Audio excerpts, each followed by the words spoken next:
How can I spot God in the little things? And that's a really good question, because you're asking the right question then.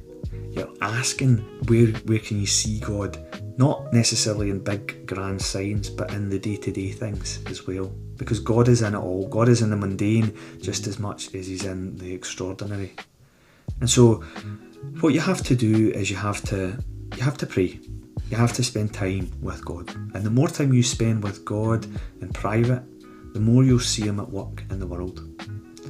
As a training minister, I'm doing, church stuff all the time. There's so much to get on with, basically, that it becomes just a job or task that needs to be crossed off the list and it needs to be done. If you don't take that time to stop, to reflect, to pray for yourself, you'll miss what God is actually doing. And actually you could be heading off in one direction that you're not meant to be heading down.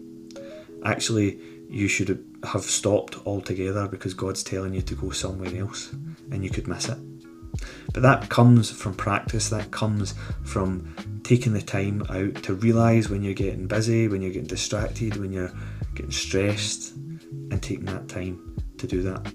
Also, I would say that the religious practice, the disciplined practice, is important as well. I do my Bible study at night because when I do it in the morning, I don't remember it because I'm still waking up and it's not really a good time for me. So I do my Bible study, my personal study at night. And in that personal study at night, I don't always want to do it. There's lots of times where I'm sitting there going, I'm tired, I just want to go to my bed, I don't want to do this. But you do it anyway.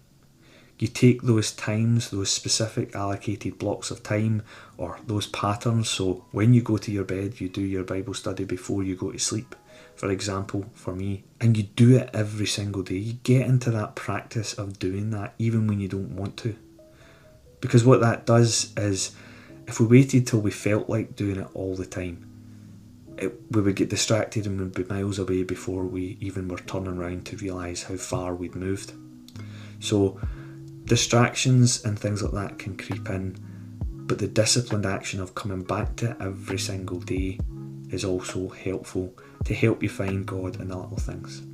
And then it's just about spending time with your thoughts, not trying to distract yourself all the time, not trying to listen to music, to watch TV or TikTok or YouTube or Instagram, whatever it is you're doing to distract yourself. It's about spending that time just thinking, spending time in the presence of God and asking God as well, God, show me where you are in these things. And he will do it. He will reveal himself to you.